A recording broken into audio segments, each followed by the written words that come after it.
नमस्कार साथियों, मैं आपका साथी अनिल गुर्जर। साथियों, आज के इस वीडियो में हम बात करेंगे एससीएस सर्वे में प्राप्त सामग्री का किस प्रकार से उपयोग करना है और जो फील्ड नोट शीट है उसको किस प्रकार से भरेंगे और जो सामग्री हमें प्राप्त हुई है उसका किस प्रकार से उपयोग करना है और किस दिन कौन सी सामग्री का उपयोग होगा। तो ये आप स्क्रीन पर देख रहे हैं।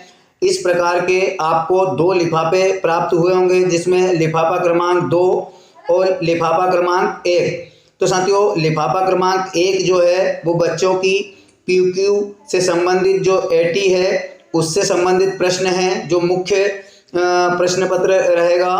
उसके साथ ही जिसमें कि 32 सभी को प्राप्त हुए हैं, जिसकी ओएमआर शीट भी 32 है और एटी भी एक मोटे लिफाफे में 32 प्राप्त हुई होंगी। इसके साथ ही लिफाफा क्रमांक 2 प्राप्त हुआ होगा, जिसमें पीक्यू 32 है, टीक्यू 3 है, एसक्यू 2 है और फील्ड नोट शीट 1 है। इसके साथ आपको ओएमआर शीट के 2 लिफाफे प्राप्त हुए होंगे, जिसके एक लिफाफे में टीक्यू और पलटे में एसक्यू होंगे। टीक्यू 3 होंगे, परंतु हमें 2 टीचरों से इस टीक्यू को भरवाना है, एक मैथ्स वाले टीचर से और एक हिंदी वाले टीचर से। वहां पर उसका माध्यम कुछ भी हो परीक्षा का, लेकिन भाषा वाले शिक्षक ही इसको भरेंगे, हिंदी भाषा वाले, साथ ही एक मैथ्स वाले भरेंगे। इसके बाद इसके पलटे में 2 एसक्यू प्राप्त हुई होंगी, जिसमें से एक विद्यालय से एक एसक्यू भरी जाना है। अब साथ में साथियों, इस प्रकार की ओएमआर शीट प्राप्त हुई होगी, जिसमें 32 ओएमआर शीट होंगी, जो कि बच्चे इस पर कार्य करेंगे। तो साथियों, अब हमें सबसे पहले ये देखना है कि किस दिन कौन सा जो है हमें सामग्री ले जाना है। तो जैसा कि आपको मालूम है, आदेशानुसार कल आपको या आज आप लोग गए होंगे जिनको प्राप्त हो चुकी सामग्री, तो कल आपको जो लोग कल जाएंगे उनको बुकलेट की संख्या के हिसाब से लिफाफा क्रमांक 2 ले जाना है। जिस विद्यालय में आप पहुंचेंगे वहां पर आपको जो संस्था प्रमुख है उनको एसक्यू और जो संबंधित टीचर है उनको टीक्यू निकाल कर दे देना है और उन्हीं की जो ओएमआर शीट है वो ओएमआर शीट हमें दे देना है। उसके साथ में जो फील्ड नोट शीट रहेगी वो हमें ओपन कर लेना है। अब हम इस सामग्री के बाद में और इसी के साथ में जो ओएमआर शीट है टीक्यू और पीक्यू की टीक्यू और एसक्यू की, वो भी कल ही हमें संबंधित संस्था को दे देना है और उनसे भरवाना है। कल का जो मुख्य कार्य रहेगा, मतलब कि जो एससीएस सर्वे से पहले का जो मुख्य कार्य है वो फील्ड नोट शीट भरने का। फील्ड नोट शीट किस प्रकार से रहेगी तो उसको किस प्रकार से भरेंगे वो हम देखते हैं। साथियों, जैसे ही आप फील्ड नोट शीट ओपन करेंगे तो फील्ड नोट शीट में पहले 6-7 पन्ने लगे हुए होंगे, जिसमें कि आपको ये जो मुख्य पेज है इसको कैसे भरना है इसको आप समझ लें। तो इसमें सबसे पहले दिया है सर्वेक्षण टूल्स में दिए गई सामग्री से पूर्व सभी प्रविष्टियां भरे। सर्वेक्षण की तिथि तो 3/11/2023। उसके बाद यू डाइस कोड, वहाँ का संस्था का जो भी डाइस कोड हो वो भर देना है। विद्यालय का नाम, राज्य का नाम, जिले का नाम और यहाँ पर प्रखंड शब्द आया है। प्रखंड का मतलब होता है विकास खंड, तो वहाँ का विकास खंड भर देना है। उसके बाद विद्यालय का एरिया कौन सा है, ग्रामीण या शहरी, उसका कोड हमें भर देना है। यहाँ पर साथ में आप लिख भी सकते हो 1 ग्रामीण या 2 शहरी। फिर एक सबसे मूल प्रश्न है ये है कि क्या है एक प्रतिस्थापन स्कूल है, यदि हाँ तो उसका कारण। तो अधिकतर शालाओं में ऐसा नहीं है कि प्रतिस्थापन है, तो यहाँ पर नहीं भर देना है। या ये जो ऑप्शन है ये संस्था प्रमुख से पूछकर भरना है।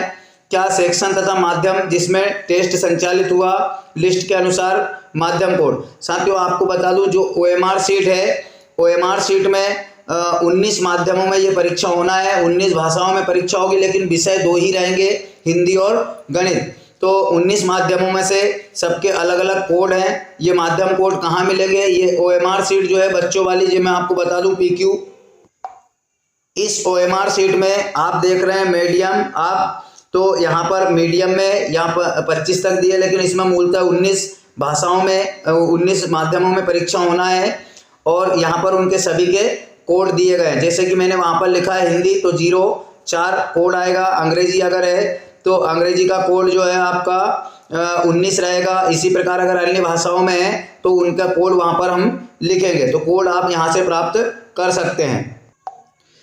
अब हम आगे देख लेते हैं वहाँ के प्रधानाध्यापक का नाम यहाँ पर लिखेंगे। अब साथियों यहाँ पर दो कैटेगरी दी है। यदि एक ही सेक्शन है, संस्था में एक ही सेक्शन है, तो उसकी सामान्य जानकारी हम भर देंगे। कक्षा में नामांकित कुल विद्यार्थी संख्या, उस सेक्शन में एक ही सेक्शन है तो कक्षा आएगी कि कक्षा 3 या 6 या 9 जो भी प्राप्त हुई है, उसमें कुल नामांकित छात्र कितने हैं रजिस्टर के अनुसार। फिर जिस दिन हम विद्यालय में बच्चों की उपस्थिति लेंगे तो उसमें देखेंगे कि कक्षा में जो टोटल विद्यार्थी थे उसमें से अनुपस्थित कितने विद्यार्थी हुए हैं, वो हम कर देंगे। और टेस्ट में सम्मिलित हुए विद्यार्थियों की संख्या, तो यहाँ पर टेस्ट में सम्मिलित हुए विद्यार्थी 30। साथियों जरूरी नहीं कि यहाँ पर 30 विद्यार्थी आए, क्योंकि 30 विद्यार्थी उस कंडीशन में आएंगे जहाँ पर दर्ज संख्या 30 से अधिक होगी या उपस्थित विद्यार्थी 30 हुए होंगे। जिन सेक्शनों में 30 से कम विद्यार्थी दर्ज हैं वहाँ पर यहाँ ये संख्या जो है अलग आएगी। तो ये ऊपर वाला जो है वो किसी एक सेक्शन की बात है जहाँ पर सेक्शन नहीं है। अगर किसी विद्यालय में सेक्शन है तो ये ऊपर वाले में हमें डैश लगा देना है, और एक सेक्शन है तो नीचे वाले में डैश लगा देना। ऊपर वाले में डैश लगा देंगे जहाँ पर 2 या उससे अधिक सेक्शन है। अब हम नीचे वाले की बात कर लेते हैं। यदि कक्षा में 1 से अधिक सेक्शन हो तो सेक्शन, कक्षा के सेक्शनों की कुल संख्या, तो जैसे मैंने यहाँ पर 2 सेक्शनों वाले विद्यालय का लिखा, 3 भी सेक्शन हो सकते हैं, 4 भी हो सकते हैं, जो हो वो सेक्शन संख्या यहाँ पर लिखेंगे। उसके बाद कक्षा के सभी सेक्शनों में नामांकित विद्यार्थियों की संख्या।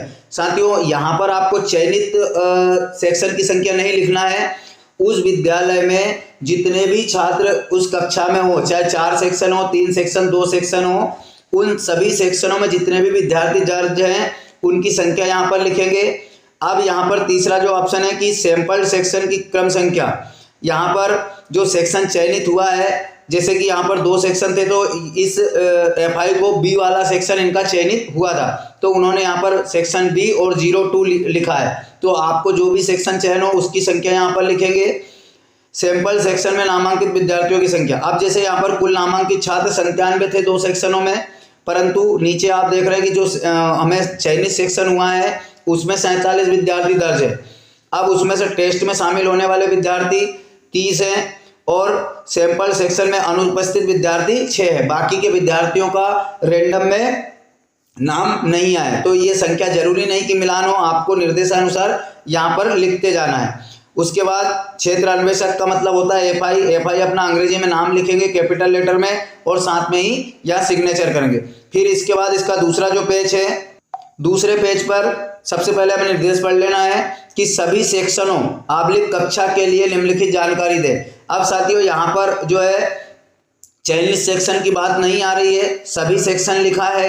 अगर चयनित सेक्शन की बात यानी कि उस संस्था में जितने भी बच्चे दर्ज हैं उनका हमें यहाँ पर कैटेगरी वाइज संख्या लिखना है और उसमें जो दिव्यांग बच्चे वो यहाँ पर लिखना है। तो जैसे मान लीजिए हमारे सभी इस संस्था में 2 सेक्शनों में 97 बच्चे आए थे, हमने 97 नीचे लिखा है।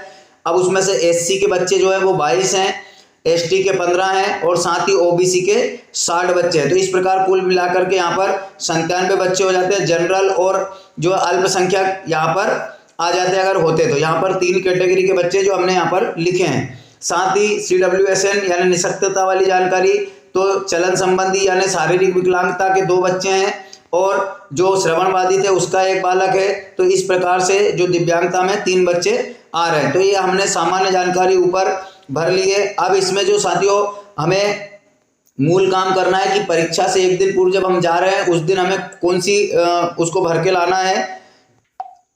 तो साथियों ये जो देख रहे हैं ये है बच्चों की उपस्थिति सीट। इसमें आप लोगों को कंफ्यूजन होने की जरूरत नहीं है। इसमें केवल यहाँ पर 30 बच्चों की जानकारी के लिए दिया गया है। आपके यहाँ सबसे पहली बात, आपको केवल 30 बच्चों के नाम नहीं लिखना है। इसमें मैं अभी भी बता दूं, कंफ्यूजन होने की बात नहीं है। विद्यालय की उपस्थिति पंजी के अनुसार सैंपल सेक्शन आबलिक क्लास के सभी विद्यार्थियों को सूचीबद्ध करें।